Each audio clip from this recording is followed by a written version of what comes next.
Today we're going to take a look at this photograph of a woman who has got a few wrinkles on her skin and she's got some blemishes that we want to clear up, and we're going to use Photoshop to clear up that skin. We're going to start right here because there are three tools we're going to use: the Spot Healing Brush tool, the Healing Brush tool, and the Patch tool. I want to start with the Healing Brush tool. The Healing Brush tool actually has a very similar functionality to the Clone Stamp tool, if you remember that. The Clone Stamp tool was the one where we pushed Alt and clicked on the water here, and then we let go of Alt and painted over the boat. And if you remember, if we kept going, we would have accidentally painted a second boat in there. It's an incredibly similar function to the Healing Brush tool. The Healing Brush tool, this one right here that just looks like a plain Band-Aid, is going to be one I'm going to use to get rid of these wrinkles around the eyes. And you can set the brush size right here. I like to stick with somewhere right around 25 or 30. Doesn't really matter if I'm that specific. You're going to use the Alt key on your keyboard. The Alt key to click on, cancel, on the wrong tool, Healing Brush tool. If I push Alt and click on some skin that is clear and wrinkle-free, that uses that skin as a source. And then I can use it to sort of paint over the spot I want to get fixed up. So Alt click on this cheek right here that's nice and clear, and then just scrub over that. It does a little more kind of blending than the Clone Stamp tool, so that is sort of a better option for skin.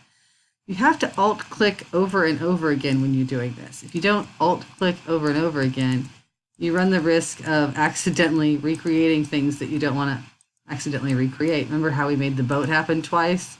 We don't want to do Alt click right here, and then we paint, and then all of a sudden we have an extra eyeball. Does not look correct.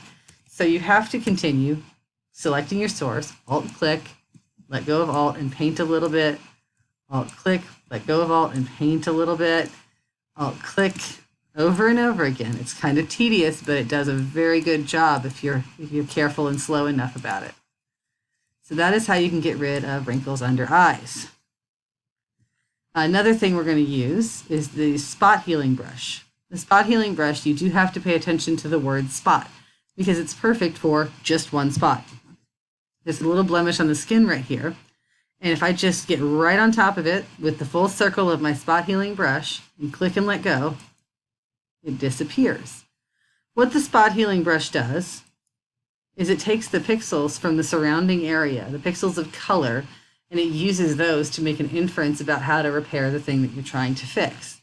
I'm going to go over here to her arm because she has a lot of freckles and moles on her arm, and I'm going to get right on top. Now my Spot Healing Brush is too small to entirely cover that spot.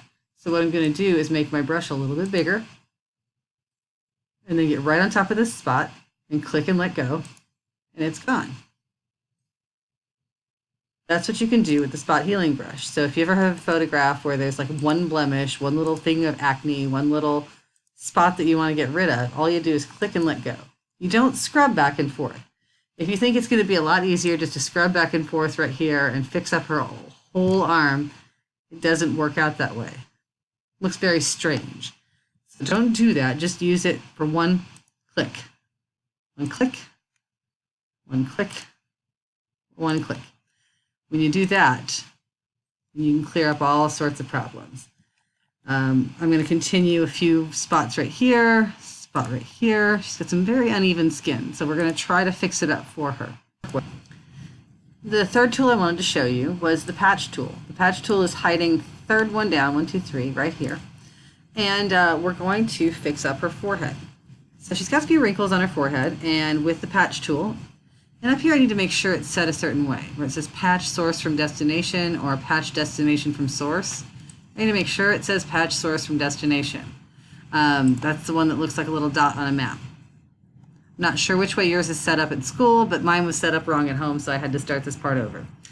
So what I'm going to do with my Patch tool is draw around a problem, like this wrinkle right here. Don't like that one. I'm going to try to get the skin that's up here and much clearer to replace that skin. So the easiest way in the world to do that is to drag this whole piece up and drop it. That's it. Draw around the problem, drag it to the clear space, drop it, click away. Let's draw around the problem, drag and drop. Draw around the problem, drag and drop. That's how you can use the patch tool. She's got some wrinkles right here. Good God, that's a lot of wrinkles. Okay, and draw around the problem, drag it and drop it. Draw around. So I'm going to pause my video here for just a minute and try to get a little more work done on some of these spots, smoothing them out a little bit. Hit and pause for just a minute, and then I'll show you what I get to after a little bit of work. Okay, so I took a little time and I went through and I made a few changes, a few repairs. I didn't do the best job I've ever done, but I did a pretty good job. She looks younger. Her skin looks nicer. Took out a bunch of freckles and moles and stuff, so it's all clear now. Another thing that sometimes people like to try to do when they're looking at this lesson is whiten teeth or change hair color, so I thought I would get into that with you just a little bit since we have a little time. If you'd like to try that, the best way I think that I can see to whiten teeth is first of all get in on those teeth and select them. Now, how you want to select them is up to you. You can take a magnetic lasso and go around and try to just grab the teeth that way, and I'm not doing the best job. Or you can try to use the magic wand or the quick selection tool and select the teeth that way. I'm going to hold down, oops, too far, shift to do that. Let's get the teeth. If you do a pretty close approximation of a good selection, but you didn't quite make it the right direction, like you don't want to get that part of the lip in there, you can use your awesome trick from the composite photo and use quick mask. However you want to select that, totally up to you. Oh, my brush is fuzzy. I need a harder brush. Okay, so you want to select this just however you are the most comfortable. You know all the selection tools now, so I feel like you can make that choice for yourself. However you want to select those teeth, though. So if you're trying to whiten them, give me just a minute to make sure I got my selection straight. Okay, got all the teeth. You may work a little harder at getting it just so. I think my favorite way was actually to take the magnetic lasso. So I'm going to go ahead and back up and do that direction. And I'm just going quick so I can show you guys this one. At that point, you just go to Image Adjustments Levels. So you get your levels out or hit Control L. And you can pull the levels on these teeth, whitening them up. You can also make them look pretty awful. Maybe you don't want to pull the levels that way. You do want to lighten them a little bit. Don't try to make them look super fake. That's not how the teeth look. You can just lighten them a little bit. You can just lighten them just a little bit up.